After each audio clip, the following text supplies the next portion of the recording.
Ladies and gentlemen, children of all ages, welcome back to another edition of Shelter on Base. Carmen, Therese, Cole, Anthony, and our guest today, a man who needs no introduction, the voice, or one of the voices, of the San Francisco Giants, Mike Krukow. Kruk! Yay! Hey, Therese is there. Nice going. Well, thanks, Anthony, for that opener. Carmen, Cole, good to see you guys. Oh, good to see you. I'm missing baseball. I'm missing it a lot. Y'all are. We miss it a lot. Mike, I just want to tell you, I've been a Giants fan for a very long time. I've probably heard your voice more times than I've heard my parents' voice in my lifetime. Anthony, I got to tell you, if you start talking about the voice of the Giants, I rank fifth. It's John Miller, Dwayne Kuiper, Dave Fleming, Rennell Brooks Moon, and then me. So you've got to stand up and be the voice of the Giants. Top five's not bad. That's not bad. There's a lot of top five lists. You're one off of Mount Rushmore, basically. You're fine. Exactly. They left me off. Baseball fans, I know I was excited. We finally had some baseball content. On Sunday, there was the 30 for 30 long gone summer on the home run chase between McGuire and Sosa. Giants fans know a little bit about home run chases themselves. Barry Bonds was chasing McGuire back in 2001. He was chasing Hank Aaron in 2007. What do you remember about Bonds' chase? Well, it was so exciting, and in 2001, when it was all going down, I mean, that was right when 911 happened, and I didn't know how we were going to get back on track. I mean, we're going through a similar situation now with COVID. You just don't know how you're going to get back to normal. I mean, and the tragedy of 911 was such an emotional time, and we were in Houston when. We were stranded in Houston. We couldn't get out of Houston. There was no charter flight. There was no flights leaving. There was so much that we didn't know. We didn't know if this was going to be the first of many attacks, or we didn't know what was going to happen. So, we just kind of hunkered down. And when I first heard about, the 911, I mean, we didn't think about Barry Bonds. And up to that point, that's all we thought about. Yeah. And when we got back on the field, it was such an emotional thing. And then the Bonds, I mean, he got us back on track, and I'll never forget that. We needed it. We needed baseball. We needed to have somebody catch our imagination, and that's exactly what he did. And it was a beautiful thing to watch. What about in 2007 when he was chasing Hank Aaron? Anything you remember about that? Any memories? Well, there was. We kept everywhere you went. I mean, we were the bad guys. The Giants were the bad guys. We were the guys in the black hats, and it was so remarkable to see somebody do what he was doing because they weren't pitching to him. There were times when he would go 3 days and he would not get one pitch to hit, and then they'd give him a pitch to hit, and he wouldn't miss it. And that was what was so remarkable about that accomplishment. And how mentally tough that he had to be in order to get through that. And he was driven. I mean, there's no doubt about that. He was driven. He was going to do this. And then when the night when it happened and at the ballpark, they stopped the game and they showed Hank Aaron and he said, "Congratulations to the new home run king." Man, I tell you what, we were all up in the booth and nobody could talk. We just had tears in our eyes. It's amazing how emotional we are as baseball fans about our game and about the accomplishments within the game. When we're sitting here in an airport and there's a game on and it's the Dodgers, and obviously we want to see the Dodgers lose. Yes. But there's Kershaw on the mound and he's facing the Rockies and he's got a no-hitter going. Guess what? We were rooting for him to do it. I mean, it's just how our minds are set as baseball players. And even for guys you don't want to root for, whether they be on your rival team or whether they're perceived to be the bad guy, everybody, they stop what they're doing and they pay attention.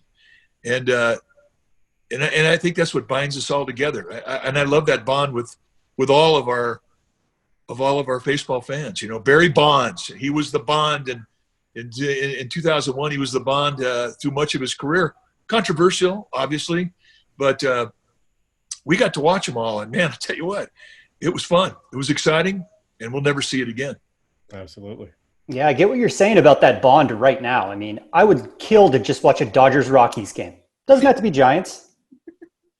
Give me a game. They're thinking this thing through. It's funny. They're kind of getting to the nuts and bolts of this whole thing. They're going to pipe in music. They're going to put some something in the stands. We're watching the Korean baseball, and they're putting stuffed animals or blow up dolls. I mean, they've been pretty creative as to what they're doing. They actually have put pictures of their season ticket holders in their seats, like big cardboard cutouts. And I thought that was pretty cool. So, I agree with you, man. We're that close. It's going to get done. I don't know when. We're frustrated it hasn't happened sooner, but when it happens, it's going to be a glorious day. Yeah, if you know somebody at the Giants, you can let them know I will be like a fan body double if they need. Put me anywhere. You can put me in the bleachers. I don't care. Well, you can't move, and you have to think like you're a cutout doll. So I mean, I think I could do it. Are you up for it? Yeah, I'm game. I'm super game. Carmen can barely not cheer in the press box. I don't think she can not cheer. Don't start with me on that. You know what? God bless her for it. Just think about what we've been through together as Giants fans the last 10 years. It's just pretty remarkable. And because of that, this family's pretty tight. Speaking of these uncertain times, and I was just thinking about where I would have been at this time. I would have been at the ballpark listening to you and Dwayne probably yelling at Tito in the press dining area. I miss all of that. So what do you miss most about going to the Yard? Well, just that. I mean, the pregame, and it's going to be different when we all get back together because we won't be allowed on the field. We won't be allowed in the clubhouse. And those two things those are two big parts of our day. But then when we finally get back up to the press box and where the booth is, we all see each other, and everybody's got their tables they sit at, and everybody's got their little cliques and whatnot, and everybody socializes. But everybody looks out for each other. Everybody looks at it as to how's Tito walking today? How am I walking today? It's just what families do, and that's what you miss. You miss a good laugh that you share in the press room with everybody, and I mean, you check out what everybody has on, what they're wearing. I mean, it's like walking through the halls of high school. It's pretty cool about that. We have the interaction is what we miss, and I love that about baseball. It's an everyday sport, just like school was. It wasn't so much of an everyday sport, though, back in '81, where we're kind of experimenting the same situation. Obviously, it's two different things, but you were a player for the Cubs at that time. What was the lockout like during then, and how does it compare to what we're dealing with the situation with the players and the owners right now? Very similar, very similar. We were in complete limbo when we went out on strike. The Players Association said, do not work out. It puts a lot of pressure on the owners because if you don't work out, it's going to take you longer to get going. They want to get the season back up. A lot of pressure on the owners to do that. I didn't listen to it. I worked out and because I knew we weren't going to have a long time, but we had like 5 days to assemble, and we played a home and away with the White Sox. I was with the Cubs at the time. And then I was the guy. I opened it up, and I pitched in the seventh inning. I think I forget, but I was ready to go. And you could tell the guys who had done their homework, and you could tell the guys who didn't do their homework. And very much like today, we didn't know when the game was going to reconvene, if it was going to reconvene. So you were in limbo. You were working out for nothing. You didn't really know how to pace yourself and how to do it. And everybody had their own method of trying to prepare for it. But it beat you up mentally. It beats you up mentally because, when you are an athlete, schedules mean so much to you. You schedule yourself physically, but you schedule yourself mentally as well. And hang on, I got to turn my timer on. Okay. But that was one huge similarity in '81. We were 51 days with it. And when we got back to work, I had $500 left in the bank. I didn't have enough money for rent. I didn't know where the hell I was going to get that from. But you just, and these guys, I mean, nobody wants to hear any hardship that a player's going through right now. They don't want to hear it. But believe me, these guys are struggling. They want to get back. They want to play. So the similarity in that regard is very strong. Also, we were the bad guys in 81. The players were the bad guys. There's no good guy at all. Owners, players, the perception that the public has to both sides right now, they're not happy with it, with baseball. They're not happy with owners. They're not happy with players. So, there's a similarity there, and that once you make everybody in the baseball world aware that it's a business and not a sport, it's never well received. And unfortunately, it is a business. And unfortunately, you have to negotiate a players agreement, the basic agreement every 6 years. So, it's just one thing you have to put up with. We had it pretty good in Bud Selig's tenure as commissioner. I know he was the commissioner when they went out in 94, tragic mistake. But after that, he was uninterrupted. We didn't have to deal with this for the longest time. And these players playing today, none of them were playing in 94. So this is all new to every guy in uniform today. So it's a lot of similarities, none of them good.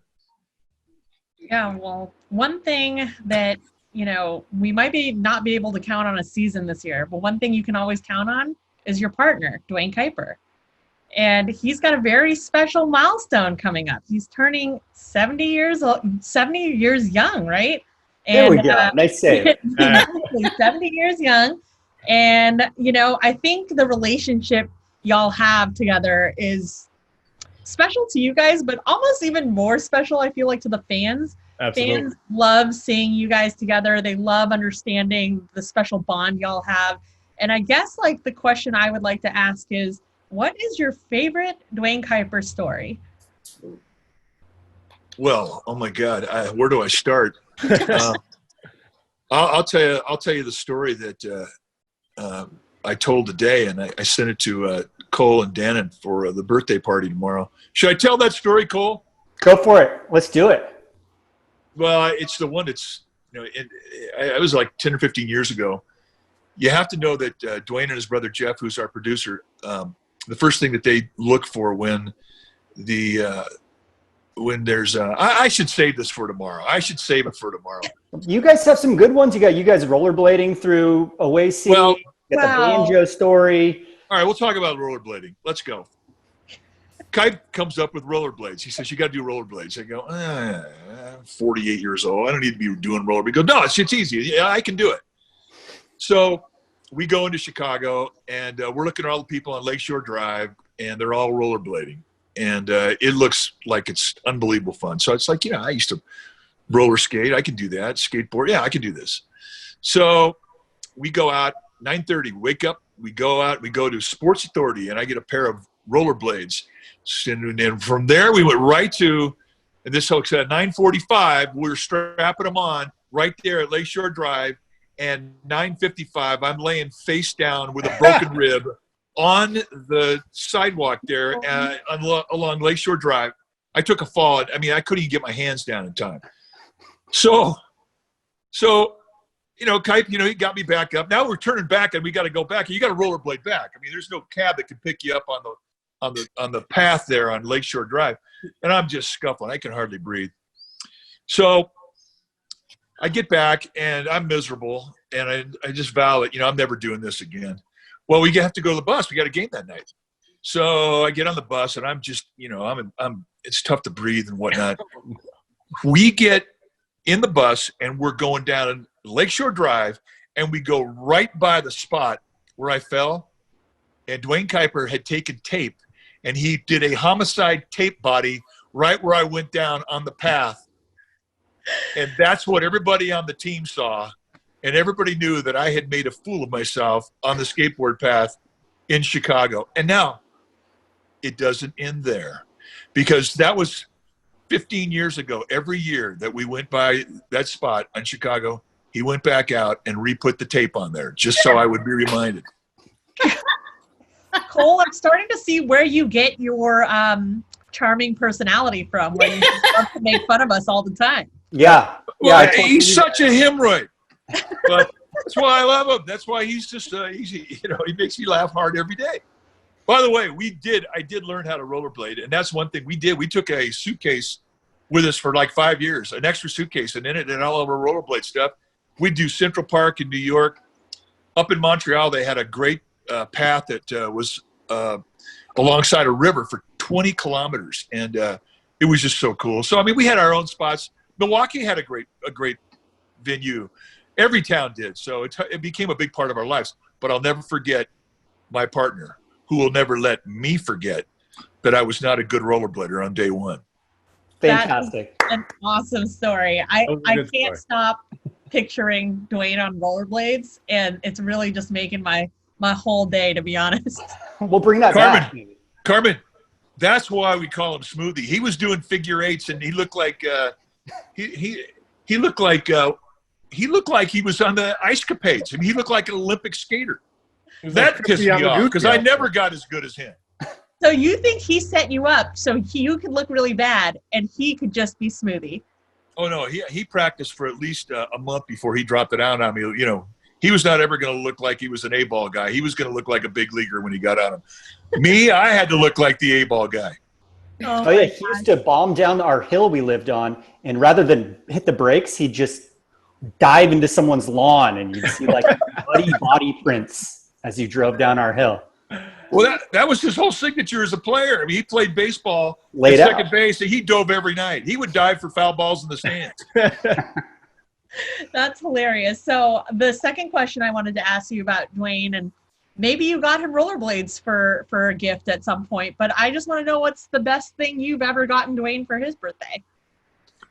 Oh, the best thing we ever got him was an iPad, because he was like, nah, he was not going to get into it at all. He was stubborn. He had his method. He had his ways, and a lot of them were the ways to prepare for a game that Hank Greenwald had taught us. And those things have been around for 30 years, right? Well, I got an iPad, and it was awesome. I was like, oh my God, this changes everything, right? You need to get one. No, I don't want one. So Jennifer and I got him one for his birthday, and that was it, man. A star was born. Now he's on like his 12th iPad. And, he doesn't. I mean, he's on that iPad 10 hours a day. Oh my goodness. Cole, can you confirm that? You can. Oh yeah, he tries to FaceTime me, and I don't even have an iPhone. And he's mad when you don't pick up. Oh, totally. Yeah. Oh my gosh, that's hilarious. Well, I'm going to toss it to Cole because we want to see how well you know your partner.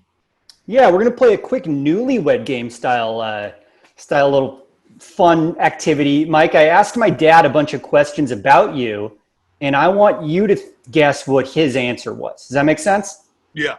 Okay. First off, what does Kuip think your favorite restaurant in San Luis Obispo was? The Firestone Grill. You know what? He gave me two answers, but he actually landed on Moe's instead.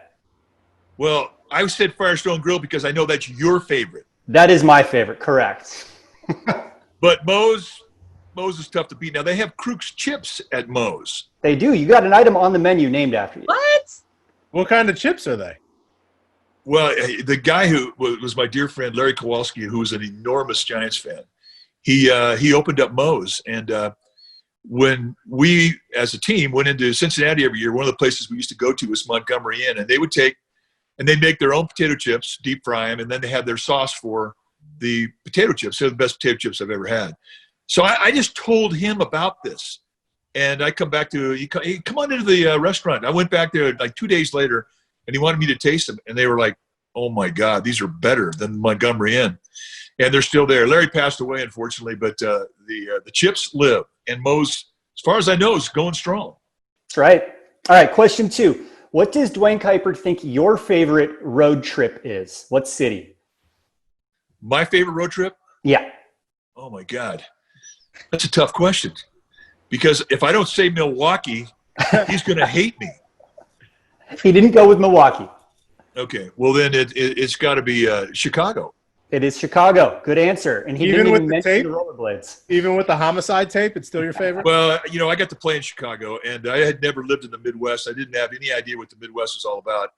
And it is everybody should have the fortune to live in the Midwest at least a year in their life, because it changed my life, and I've always loved Chicago.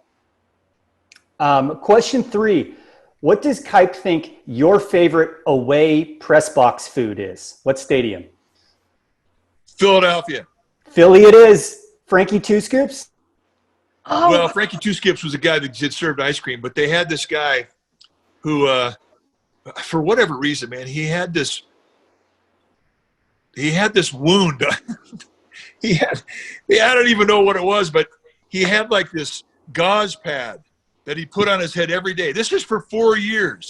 And every time he'd bend over to pick up the tray to, because he was a busser and he was about 75 years old, he would bend over and the gauze pad would flap open like this. And then it would flap like this. So Kite called him Head Wound Harry. And he forever became known as Head Wound Harry. oh And, my but I mean, there was like every character that you could have possibly, see, that's the greatest thing about Philly. The people have been working there like fifth generational, and you know these people. And every year you come back in and you find out who made it through the winter. And but Head Wound Harry was a favorite of ours. So it was a very entertaining press room. Plus, I played in Philly and I knew all these people and loved them. Oh my Awesome, goodness. awesome. Well, Therese and I had a chance to go to Philly last year, and I was in the press dining room, and I was like having a cow because there was like ice cream to service. They had like some sort of like lobster or seafood. I can't even remember. It was like seafood pasta, and I was like, this is not how they do it at Oracle, okay? I'm not used to this service. It was amazing. Yeah, I mean, that's how they convinced Bryce Harper to go there over San Diego. It went. the food had Go to everything the to do with media it. dining room. Plus, they have cheesesteaks there. Come on. Yeah. All right, Mike, and last question. Which of the 3 World Series does Dwayne Kuiper think is your favorite? Oh, my favorite. Well, Bumgarner for 2014. I mean, that to me was the most macho starting pitcher World Series. Well, in modern times, I mean, you go back to Jack Morris or you go back to Mickey Lolich, and I mean, it was his. He put that ring on our finger, and it was amazing. So that's going to always be my favorite. And that was the answer. He said he kind of debated 2012 because of all the elimination games, but he knew you as a pitching guy would land on Bumgarner in the end. Yeah, I'll never forget that. But yeah, that's mine. 2014. There we go. Thank you.